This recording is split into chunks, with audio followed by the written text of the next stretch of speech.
2 Pierre au chapitre 3. Mes chers amis, voilà déjà la 2e lettre que je vous écris. Dans l'une comme dans l'autre, je cherche à stimuler en vous une saine manière de penser, en vous rappelant l'enseignement que vous avez reçu. Souvenez-vous, en effet, des paroles dites autrefois par les saints prophètes, ainsi que du commandement du Seigneur et Sauveur que vos apôtres vous ont transmis.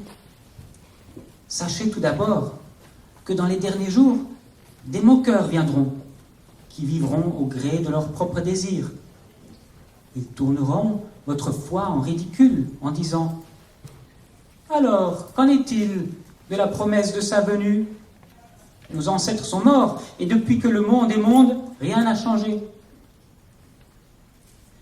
Mais il y a un fait que ces gens oublient délibérément. C'est que Dieu, par sa parole, a créé autrefois le ciel et la terre. Il a séparé la terre des eaux et il l'a rassemblée du milieu des eaux. De la même manière, Dieu a détruit le monde d'alors par les eaux du déluge. Quant à la terre et aux cieux actuels, ils sont réservés par cette même parole pour être livrés au feu. Ils sont gardés en vue du jour du jugement où tous ceux qui n'ont aucun respect pour Dieu périront. Mais il y a un fait que vous ne devez pas oublier, mes chers amis. C'est que, pour le Seigneur, un jour est comme 1000 ans, et 1000 ans sont comme un jour. Le Seigneur n'est pas en retard pour l'accomplissement de sa promesse. Comme certains se l'imaginent, il fait simplement preuve de patience à votre égard, car il ne veut pas qu'un seul périsse. Il voudrait, au contraire, que tous parviennent à se convertir.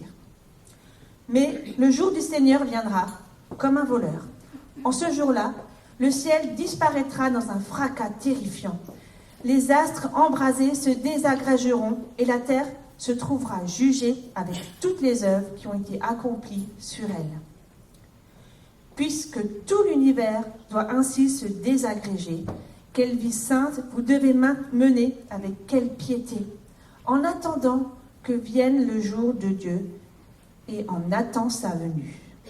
Ce jour-là, le ciel en feu se désagrégera et les astres embrasés fondront. Mais nous attendons, comme Dieu l'a promis, un nouveau ciel, une nouvelle terre où la justice habitera. C'est pourquoi, mes chers amis, dans cette attente, faites tous vos efforts pour que Dieu vous trouve pur et irréprochable à ses yeux dans la paix qu'il donne. Et nous invitons maintenant Daniel et son mari Jacques à nous rejoindre pour apporter une prédication à 2 voix. Daniel est pasteur des Églises libres et Jacques est professeur émérite de Nouveau Testament et de grec dans la faculté de Vaux-sur-Seine. Depuis qu'il est à la retraite, ils sont venus s'installer en Alsace et nous avons le privilège de bénéficier régulièrement de ses services. Ils fréquentent l'église de Célestat. Voilà, pour nous, c'est aussi une première d'avoir un couple comme ça qui vient prêcher, donc une prédication à 2 voix. On se réjouit beaucoup. Voilà, alors il y a des cantiques que l'on aime particulièrement. Et en particulier, là, je pense à un célèbre cantique qui a été composé au XIXe siècle, 1886, date de sa publication.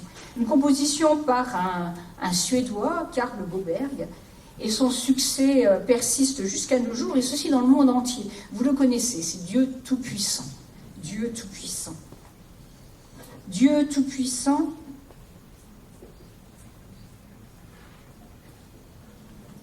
quand mon cœur considère tout l'univers créé par ton pouvoir, le ciel d'azur, les éclairs, le tonnerre, le clair matin ou les ombres du soir, de tout mon être alors s'élève un chant. Dieu Tout-Puissant, que tu es grand. Ça, c'est le premier couplet qui exprime tout notre émerveillement face à l'œuvre créatrice de Dieu. Quant aux 2 derniers couplets, ils exposent l'espérance ultime du chrétien, conformément à la compréhension biblique la plus répandue, et ceci depuis des siècles.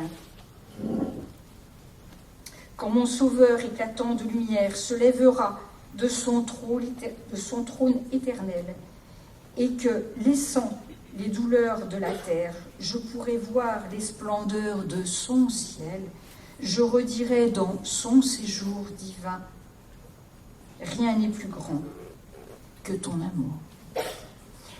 Et d'ailleurs, ce qui est étonnant, c'est que nous venons juste de chanter « Quel ami fidèle et tendre ». Et nous avons tous chanté « Il viendra bientôt nous prendre pour être au ciel avec lui ».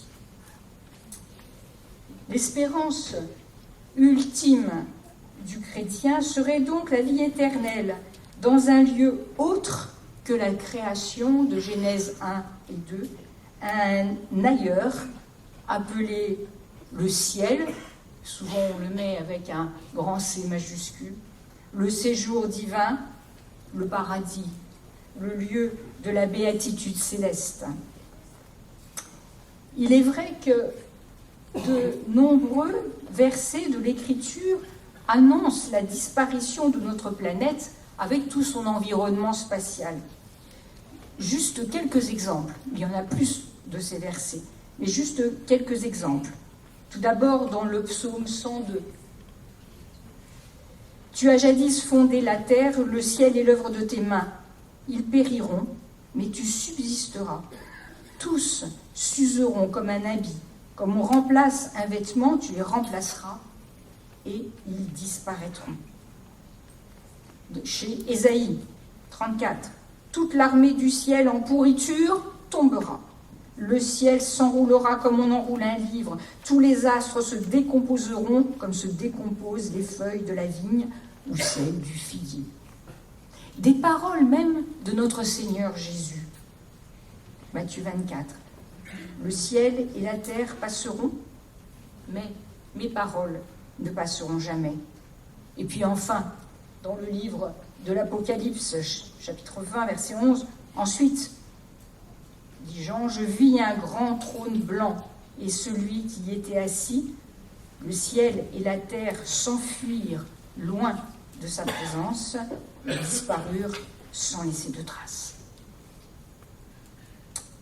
Toutefois, d'autres versets semblent suggérer une autre compréhension, orientant non vers l'annihilation de notre univers actuel, mais au contraire vers sa restauration. Et un des textes les plus connus, que vous connaissez d'ailleurs probablement par cœur, se trouve dans Romains 8. Nous le savons bien, en effet, écrit l'apôtre Paul, jusqu'à présent, la création tout entière est unie dans un profond gémissement et dans les douleurs d'un enfantement. Elle n'est pas seule à gémir, car nous aussi, qui avons reçu l'Esprit comme avant-goût de la gloire, nous gémissons du fond du cœur en attendant d'être pleinement rétablis dans notre condition de fils et de filles adoptifs de Dieu, quand notre corps sera délivré. Il y a donc débat. Et un des textes principaux qui intervient dans ce débat, eh bien, c'est 2 Pierre, chapitre 3, ces versets 1 à 14, qui viennent d'être lus précédemment par notre frère. Alors, comment comprendre la désagrégation de l'univers dont parle Pierre dans ce texte que nous avons lu de sa 2e lettre? Donc, nous allons essayer d'y voir un peu plus clair et d'enquêter sur ce sujet. Nous proposons donc de prendre ce texte de Pierre et d'essayer de réfléchir à ces 2 perspectives de la disparition de la terre, du ciel, et de la restauration de la terre et peut-être du ciel. Quel est... Ah, ça doit être le système. Ça marche? Ah oui, pardon. Excusez-moi. Quel est selon le texte de Pierre qui a été lu juste auparavant, l'espérance qui nous est promise. Tout d'abord, le texte nous dit, excusez-moi, il y a un problème technique là. Le texte nous dit que cette espérance, selon le texte de Pierre, vise la venue, la parousie, si on veut utiliser un mot plus compliqué, du Seigneur et du Sauveur. Et cela au jour du Seigneur, verset 10, qui est aussi la venue, la parousie du jour de Dieu, dit l'apôtre Pierre.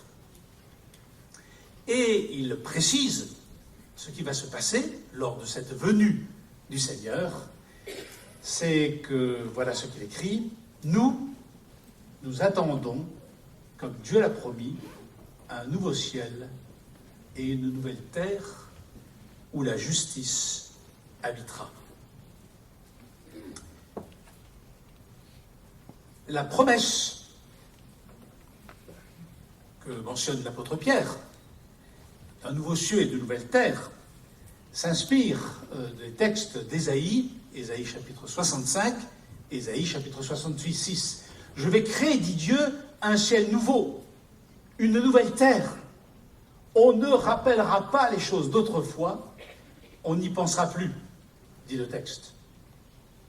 Un peu plus loin, dans le même livre d'Ésaïe, comme le nouveau ciel et la nouvelle terre que je vais faire subsisteront par devant moi, l'Éternel le déclare, ainsi subsisteront votre postérité et votre nom. Alors, quelle est, selon le texte de Pierre, notre espérance, notre attente? Elle est celle d'un ciel et d'une terre. Une terre. Un nouveau ciel, souligne l'apôtre Pierre. Les choses vont changer. Une nouvelle terre, souligne l'apôtre Pierre. Les choses vont changer. Mais c'est bien un ciel et d'une terre dont l'apôtre parle. Et c'est cela que le Seigneur va instaurer lors du jour du Seigneur. Voilà notre attente. Comment va-t-il agir? Comment, selon le texte de l'Écriture, selon le texte de l'apôtre, Dieu va-t-il instaurer ce nouveau ciel et cette nouvelle terre où la justice habitera, où nous habiterons?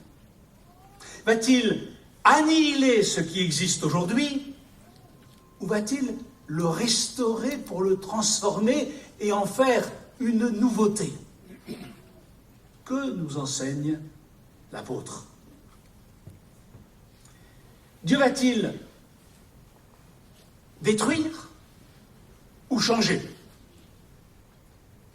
Et c'est là que dans le texte, il nous parle du précédent qui a déjà eu lieu lors de notre histoire, même si nous ne nous souvenons pas, le précédent du déluge. Mais il y a un fait que ces gens, ceux qui se moquent des chrétiens, que ces gens oublient délibérément, c'est que Dieu, par sa parole, a créé autrefois le ciel et la terre, il a séparé la terre des eaux, il l'a rassemblée du milieu des eaux. Voilà ce que nous apprend la Genèse. De la même manière, Dieu a détruit le monde d'alors par les eaux du déluge, dit l'apôtre Pierre. Un cataclysme, le déluge. Le déluge est venu sur la terre. Le déluge a, selon la traduction de la Bible du Sauveur, détruit le monde d'alors. Et comment faut-il comprendre ce que le déluge a fait à cette époque-là et auquel l'apôtre Pierre se réfère? Est-ce de destruction du monde dont il s'agit lors du déluge? Ou est-ce du jugement des hommes? Faut-il traduire, comme le dit la Bible du Sauveur, ou la Nouvelle Bible Seconde, ou d'autres traductions, faut-il traduire « Dieu a détruit le monde d'alors par les eaux du déluge » ou au contraire, faut-il comprendre le texte en traduisant « Dieu a fait périr le monde d'alors par les eaux du déluge », comme le traduit par exemple la traduction économique de la Bible. Les deux traductions pourraient être possibles. enseigne Pierre. Chapitre 2, verset 5. Dieu n'a pas non plus épargné le monde ancien. Voilà ce que Pierre a dit quelques lignes auparavant, lorsqu'il fit fondre le déluge sur ce monde qui n'avait aucun respect pour lui. Là, il n'est pas question de destruction du monde. Il est question de jugement de Dieu qui a fait périr l'humanité de l'époque. Et c'est aussi ainsi que l'apôtre Pierre utilise le même verbe, juste dans le verset qui suit, celui que nous avons lu. Quant à la terre et aux cieux actuels, ils sont réservés par cette même parole pour être livrés au feu. Ils sont gardés en vue du jour du jugement, où tous ceux qui n'ont aucun respect pour Dieu périront. Il n'est pas question de destruction, même lors du déluge, mais de jugement. Le jugement de l'humanité d'alors, par un cataclysme. Mais tout l'accent de notre texte de 2 Pierre tombe sur cette idée d'un jugement qui a déjà atteint l'humanité lors du déluge et qui atteindra une nouvelle fois l'humanité lors de la parousie du Seigneur. Et je lis le chapitre 3, les versets 10 et 13, qui sont au cœur de notre texte. Mais le jour du Seigneur viendra comme un voleur. En ce jour-là, le ciel disparaîtra dans un fracas terrifiant. Et là, je me permets de mettre un mot grec auquel nous allons réfléchir et que nous allons essayer de comprendre. Les stoïkéia, embrasés, se désagrégeront. Et la terre et les œuvres qui ont été accomplies sur elle seront trouvées, dit le texte. Puisque toutes ces choses doivent ainsi se désagréger, quelle vie sainte vous devez mener avec quelle piété, en attendant que vienne le jour de Dieu, et en attend sa venue. Ce jour-là, le ciel en feu se désagrégera et les stoïkéia, mot grec, embrasés fondront. Mais nous attendons, comme Dieu l'a promis, un nouveau ciel et une nouvelle terre où la justice habitera. L'accent, dans ce texte, tombe à nouveau sur le jugement, non plus par l'eau, mais par le feu. Lors du retour du Seigneur, Dieu agira au moyen du feu. Mais que dit-il plus précisément? Les stoïkéia, toujours ce mot grec, embrasés, se désagrégeront. Verset 10. Toutes ces choses doivent ainsi se désagréger. Ce jour-là, le ciel en feu se désagrégera et les stoïkéia embrasés fondront. Quant à la terre et aux cieux actuels, ils sont réservés par cette même parole pour être livrés au feu. À nouveau le feu. Ils sont gardés en vue du jour du jugement où tous ceux qui n'ont aucun respect pour Dieu périront. Le jugement. Alors que sont ces stoïkéia qui seront embrasés et qui fondront, qui se désagrégeront lors du retour du Seigneur Jésus? Alors là, je vous assure, ce ne sera pas simplement une sorte de rencontre du troisième type avec une soucoupe volante qui débarquera. Les choses seront catastrophiques, pires que lors du déluge. C'est par le feu. C'est dans le feu que le jugement se fera. Que sont ces stoïkéia? Alors, vous qui connaissez différentes traductions de la Bible, vous avez lu la Bible à la Colombe, la Nouvelle Bible Second ou l'Ancienne Bible Second, vous pouvez lire la Seconde 21. Ces textes traduisent par les éléments. Ce sont les éléments dont le monde est constitué qui vont se dissoudre, vont se désagréger. Et en particulier, à l'époque de l'apôtre Paul, on pensait que le monde était formé de 4 éléments: l'air, l'eau, le feu et la terre. Il est pourtant difficile d'interpréter le texte de cette manière. Comment le feu peut-il détruire le feu ou l'eau? ou l'air. Vous savez, on n'avait pas encore à l'époque de l'apôtre Pierre l'idée que le monde était formé d'atomes. Et lorsqu'il parle des éléments constitutifs du monde, si c'est ainsi qu'il faudrait comprendre le texte, on ne voit pas très bien ce qu'il veut dire. D'où l'autre traduction, très souvent retenue par les spécialistes du Nouveau Testament et que l'on trouve dans la Bible du Semeur. En particulier, il s'agit des astres. Ce mot stoikéa peut désigner les éléments constitutifs du ciel, les astres qui nous entourent, les astres qui composent le ciel. Et ces astres seraient désagrégés. Le ciel disparaîtra, dit le texte, dans un fracas terrifiant. Et c'est bien du ciel dont l'apôtre Pierre parle lorsqu'il parle des désagrégations du monde d'aujourd'hui, lors de la deuxième venue de notre Seigneur. C'est le ciel qui disparaîtra. Dans un fracas terrifiant, imaginez ce que cela peut représenter. Et en disant cela, il est intéressant de constater que l'apôtre Pierre rappelle l'enseignement de Jésus, qui lui-même renvoie à toutes les façons dont l'Ancien Testament parle de ce moment ultime du jugement de Dieu sur l'histoire des hommes. Je lirai quelques textes. Voilà ce que dit Jésus. Marc, chapitre 13. Cependant, en ces jours-là, après ce temps de détresse, le soleil, les astres, les stoikéa, le soleil s'obscurcira, la lune perdra sa clarté, les étoiles tomberont du ciel, et les puissances célestes seront ébranlées. Alors on verra le Fils de l'homme venant sur les nuées, avec beaucoup de puissance et de gloire, de fracas, dit l'apôtre Pierre. Ésaïe chapitre 13, texte que Jésus cite dans ce passage. Voici venir le jour de l'Éternel. Alors les étoiles du ciel et toutes leurs constellations cesseront de briller. Le soleil sera obscurci dès son lever. Il n'y aura plus de clarté répandue par la lune. Ésaïe 34, verset 4, texte que Daniel a déjà cité. Toute l'armée du ciel, les étoiles,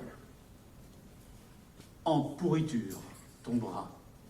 Le ciel s'enroulera comme on enroule un livre, tous les astres se décomposeront comme se décomposent les feuilles de la vigne ou celles du figuier, dit le livre d'Ésaïe. Oui, nous pouvons nous y attendre, peut-être pour ce soir. Lors du retour du Fils de l'homme, notre Seigneur, nous assisterons à des bouleversements cosmiques. Peut-être que les textes disent cela en exagérant peut-être l'amplitude de ce qui se passera. Je ne sais pas, c'est peut-être une façon de parler, mais il me semble difficile de penser que ce n'est qu'une façon de parler. Les stoikéa, les astres, seront embrasés et se fondront. Mais qu'en sera-t-il de la terre, selon ce que dit l'apôtre Pierre? Chapitre 3, verset 7, dans notre passage. Quant à la terre et aux cieux actuels, ils seront réservés par cette même parole pour être livrés au feu. La terre aussi sera livrée au feu. Ils sont gardés en vue du jour de jugement où tous ceux qui n'ont aucun respect pour Dieu périront. Verset 10. La terre et les œuvres qui auront été accomplies sur elle, dit le texte en grec, si je traduis littéralement, seront trouvées. Que veut dire Pierre en ce qui concerne notre terre? Et cela, bien sûr, nous concerne tout particulièrement. Et là, je dois avouer qu'il y a un problème dans les manuscrits. Et lorsque vous lisez les différentes traductions, vous vous rendez compte que les traductions ne traduisent pas de la même manière le verset 10. Certains disent « La terre sera consumée ou disparaîtra ». Et cela se trouve dans quelques manuscrits, mais de loin les moins bons. C'est ce que vous trouvez dans la Bible à la Colombe, c'est ce que vous trouvez dans la Seconde 21, et dans d'autres versions aussi. C'est ce qu'on appelle le texte reçu, le texte qui a été lu depuis maintenant des siècles dans l'Église, et qui s'appuie sur des manuscrits au nombre très limité. Mais aujourd'hui, tous les spécialistes, tous, reconnaissent que ce n'est pas cela que le texte dit. Ils ne disent pas que la terre sera consumée, ils disent que la terre sera trouvée. La terre et les œuvres qu'elle contient seront trouvées. On ne voit d'ailleurs pas très bien ce que pourrait vouloir dire que la terre et les œuvres qu'elle contient seront consumées. Les œuvres seront consumées. On ne comprend pas le sens. Elles seront trouvées. Mais alors, que veut dire ce mot « trouver » ? Ce mot est utilisé en grec d'une manière très juridique. Elles seront rendues manifestes, avec le sens que toute chose sur la terre, tout ce qui a eu lieu depuis le début même de son existence, toutes ces choses seront enfin rendues manifestes. Le livre d'Ésaïe dit que la terre a rendu manifeste le sang qui a été versé sur elle. Que lors du jugement, lors de ce retour, lors de la venue de Jésus-Christ, tout ce que les hommes ont accompli, leurs œuvres, seront trouvées, seront rendues explicites aux yeux même de notre Seigneur et seront jugées. Rien ne passera sous silence. Le juge verra tout ce que les humains ont depuis toujours accompli. Alors, qu'en est-il de ce feu du jugement qui va toucher non plus les astres, là, mais la terre et ses œuvres? Comment le comprendre? Le livre d'Ésaïe, que Pierre cite, nous le dit. D'abord, je vous relis le Pierre. Quant à la terre et aux cieux actuels, ils sont réservés par cette même parole pour être livrés au feu. Mais que va faire ce feu? Voilà ce que dit Ésaïe. On verra dans le même texte où il parle des nouveaux cieux et de la nouvelle terre. On verra l'Éternel intervenir en faveur de ses serviteurs et manifester son indignation contre ses ennemis. Car l'Éternel va venir dans le feu. Et ses chars surviendront comme un vent d'ouragan pour verser sa colère avec fureur et pour accomplir ses menaces avec d'ardentes flammes. C'est avec le feu que l'Éternel exercera son jugement et avec son épée qu'il châtiera tous les humains. Et l'Éternel fera un très grand nombre de victimes. Ce feu n'est pas un feu qui conduira à la désagrégation de la terre, mais c'est un feu qui va détruire ceux qui se sont opposés au Seigneur, ceux qui n'ont pas accompli sa volonté. C'est un feu qui va purifier, comme le feu de la Pentecôte, qui est descendu sur les apôtres et qui a purifié les apôtres. C'est le feu du jugement, le feu purificateur qui va toucher la terre, et non pas le feu qui va amener sa désagrégation. Ce sont ses œuvres qui vont être jugées, et non la planète qui va être détruite. Le feu du Seigneur. La terre, lors du retour du Fils de l'homme, dans le fracas de son retour, dans le feu qui va même amener le soleil à perdre sa lumière, la lune à ne plus éclairer, les étoiles à se taire, ce feu qui va faire que le ciel va s'enrouler, je ne sais pas ce que ça veut dire. Ce feu va aboutir à la terre pour que les œuvres qui ont été accomplies soient jugées et purifiées. Notre espérance. Notre espérance, c'est celle des nouveaux cieux et d'une nouvelle terre. Certes, notre espérance est celle de la refonte du monde. Il y aura des désagrégations, il y aura des transformations. Dieu va se servir certainement de tout cet amas d'étoiles, je ne sais pas ce que ça veut dire. pour créer un ciel nouveau à partir de l'ancien. Mais cette création va continuer. C'est notre terre qui demeurera, transformée, elle aussi, libérée des œuvres des impies, avec une humanité nouvelle qui va y être instaurée. Mais c'est notre terre qui est notre espérance, et non une autre terre que Dieu créerait à partir de rien. C'est un ciel et une terre, un nouveau ciel et une nouvelle terre, qui seront notre royaume lorsque Jésus reviendra. Il en sera de la terre comme de nos corps. Nous serons tous des hommes et des femmes nouveaux, mais nous serons les mêmes. C'est Jacques Bucholde qui ressuscitera, je l'espère, je crois. C'est chacun de vous qui ressuscitera, et l'on vous reconnaîtra, vous serez vous-même. Jésus est lui-même aujourd'hui. Lorsque nous prions Dieu, c'est l'homme Jésus qui nous écoute. Pleinement Dieu et pleinement homme, assis sur le trône même de Dieu. Et c'est cet homme Jésus qui a vécu, qui aujourd'hui vit dans un corps de gloire, qui reviendra sur cette terre pour instaurer une nouvelle terre, mais une terre qui est celle qui existait et qui sera renouvelée. À quoi assisterons-nous, chers amis? Qu'attendez-vous? J'attends le mariage du ciel et de la terre. Que nous dit l'Évangile? Que nous dit l'apôtre Jean?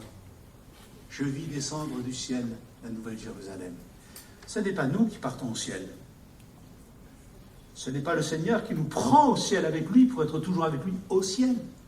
C'est le Seigneur qui descend sur la terre pour instaurer sur cette terre la nouvelle Jérusalem. Une terre nouvelle, une terre glorieuse, une terre magnifique. Et j'aimerais finir cette explication de ce texte de Pierre en disant cela. Si ce que j'ai dit est juste, analysez toute chose, retenez ce qui est bon. C'est à vous de lire les textes. Si ce que j'ai dit est juste, vous comprenez que tout ce que je fais aujourd'hui va avoir un écho là-bas. C'est mon corps que l'on retrouvera sur la nouvelle terre. Mes œuvres, dit l'apôtre Paul, me suivent. Elles seront purifiées, mais elles me suivront.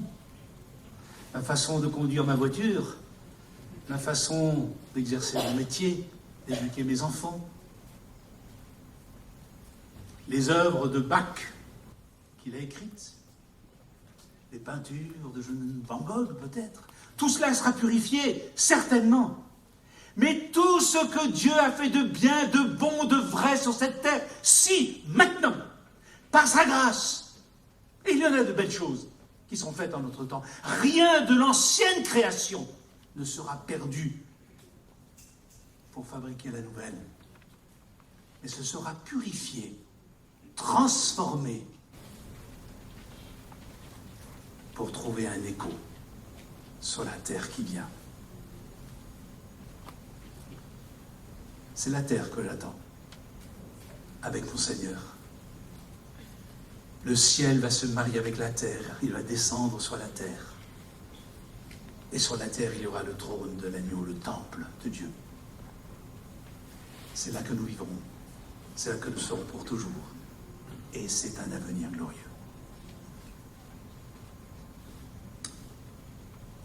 Et maintenant, comment vivre ces choses maintenant?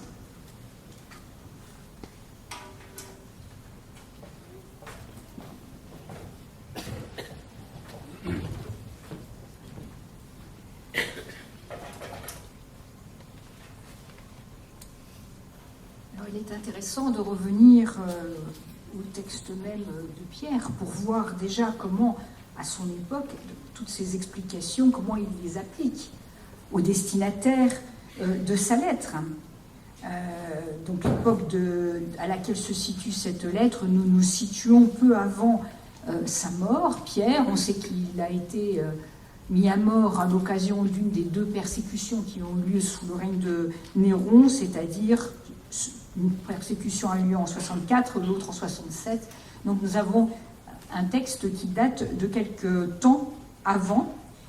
Et de cela, eh bien, de tout ce qu'il explique, en fait, c'est sur l'avenir, Pierre l'accompagne d'exhortations à la vie présente de ses destinataires à son époque. Alors reprenons déjà les premiers versets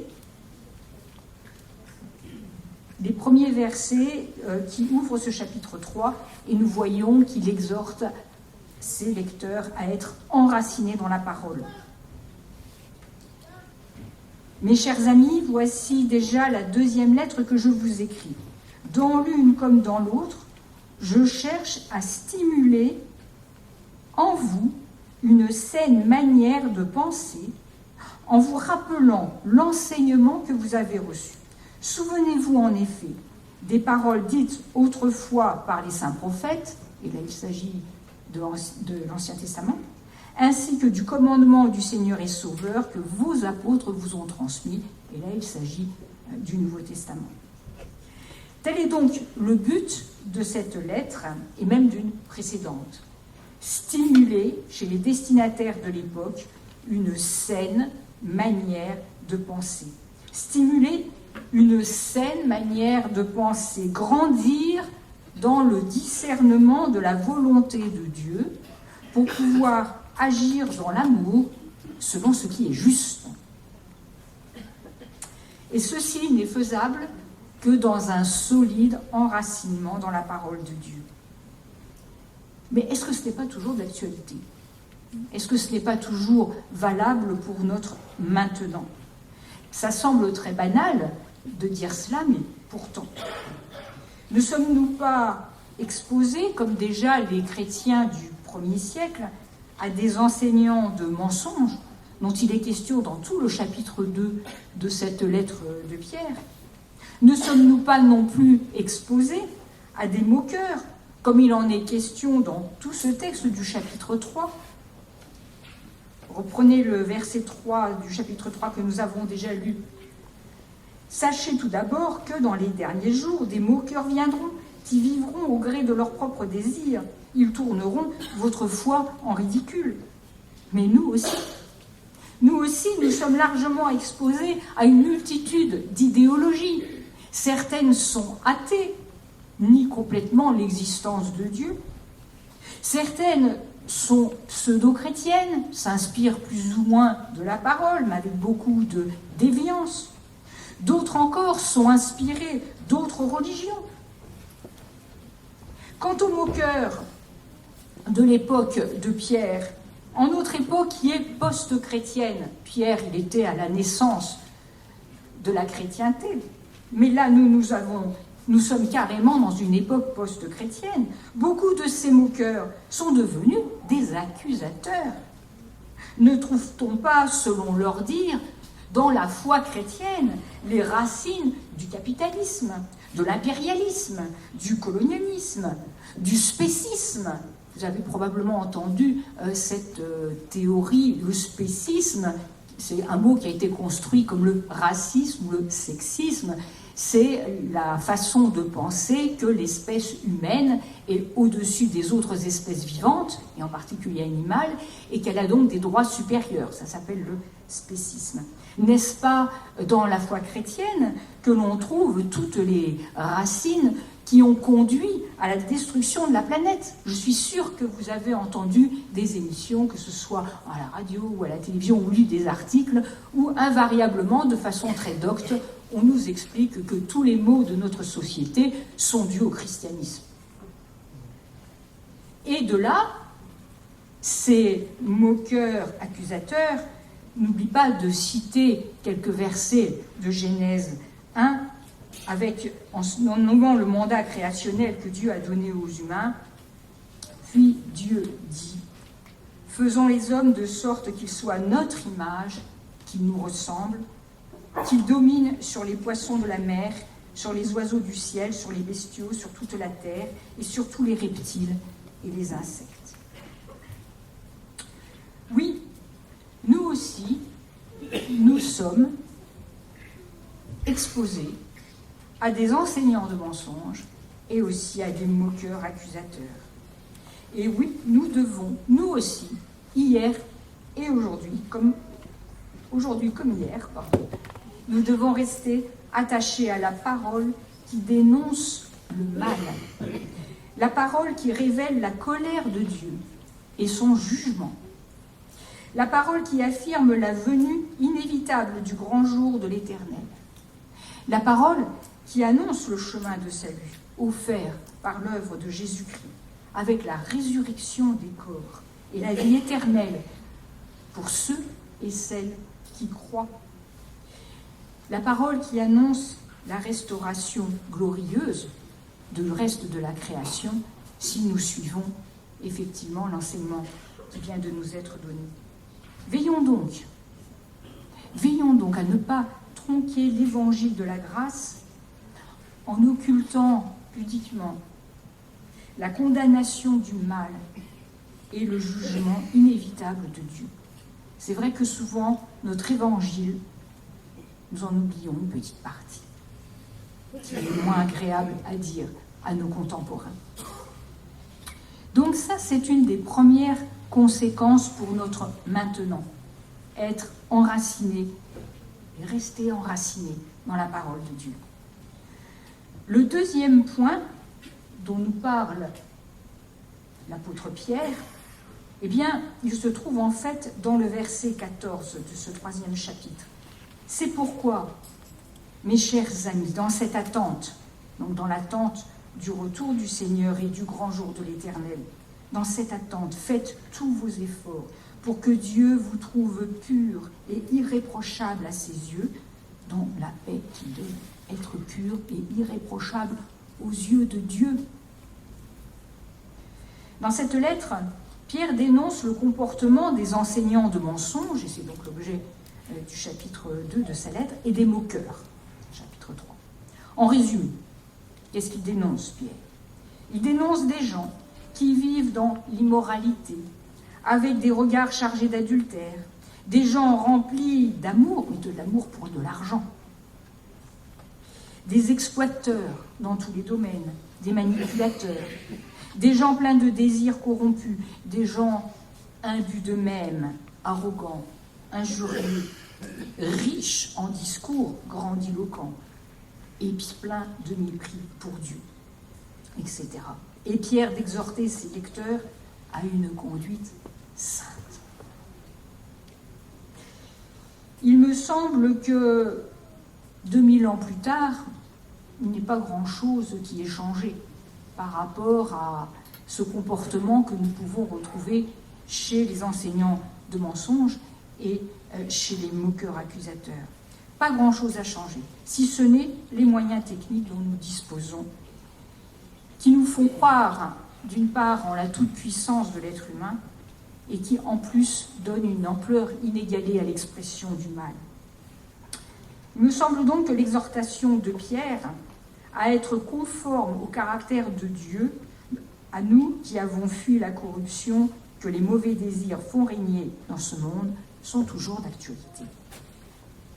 Pour être un peu plus précis, et dans l'optique de notre espérance ultime, la résurrection corporelle de ceux et celles qui sont en alliance avec le Christ et la restauration glorieuse de la création, pour être un peu plus détaillé, nous pouvons affirmer que le mandat créationnel de Genèse 1 et 2 n'est pas et ne sera pas annulé par Dieu.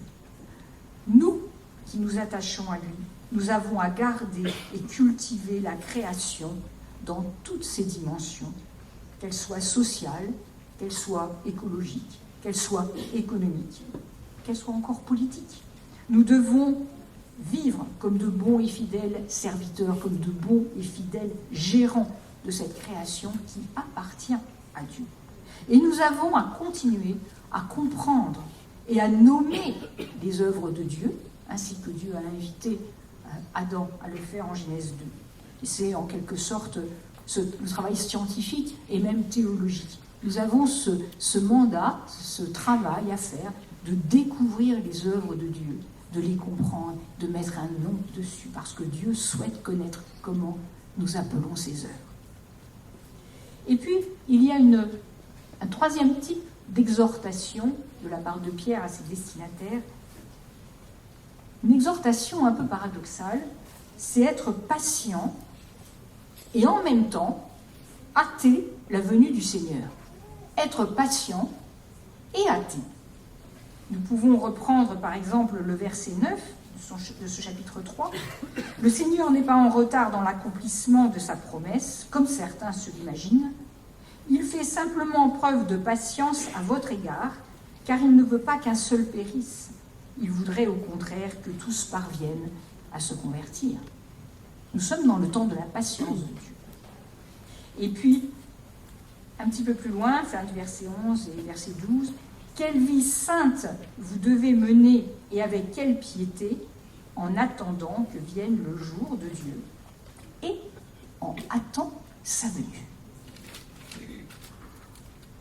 Aujourd'hui donc, nous sommes dans le temps de la patience de Dieu, et nous avons à être patients dans ce temps de patience. Et ce temps de la patience de Dieu, c'est le temps de la proclamation de l'Évangile, puisque Dieu a décidé d'appeler ses élus, ceux qu'il s'est mis à part depuis toute éternité, il a décidé d'appeler ses élus par le moyen de la proclamation de la parole. Ainsi en a-t-il décidé. N'est-il pas écrit « Tous ceux qui évoqueront le Seigneur seront sauvés. Mais comment feront-ils appel à lui s'ils n'ont pas cru en lui? Et comment croiront-ils en lui s'ils ne l'ont pas entendu? Et comment entendront-ils s'il n'y a personne pour le leur annoncer? Et comment y aura-t-il des gens pour l'annoncer s'ils ne sont pas envoyés ?» Et un petit peu plus loin, donc, la foi naît du message que l'on entend, et ce message vient de la parole du Christ. Ainsi se déploie le plan de salut de Dieu jusqu'au jour du retour de notre Seigneur, et en contribuant à la proclamation de l'Évangile, et un Évangile complet, pas un Évangile tronqué de la dénonciation du mal et de la colère de Dieu face à ce mal, en proclamant l'Évangile, eh bien nous hâtons l'aboutissement de ce plan. Patience donc, car c'est maintenant le moment tout à fait favorable, c'est aujourd'hui le jour du salut. Et là je viens de reprendre quelques paroles de l'apôtre Paul dans sa lettre aux Romains. Alors pour conclure, revenons à Pierre avec un verset qu'on trouve au tout début de cette deuxième lettre. Ainsi donc, faisons tous nos efforts pour ajouter à notre foi la vertu, à la vertu la connaissance, à la connaissance la maîtrise de soi, à la maîtrise de soi l'endurance dans l'épreuve, à l'endurance la piété, à la piété l'affection fraternelle et à l'affection fraternelle l'amour. Amen.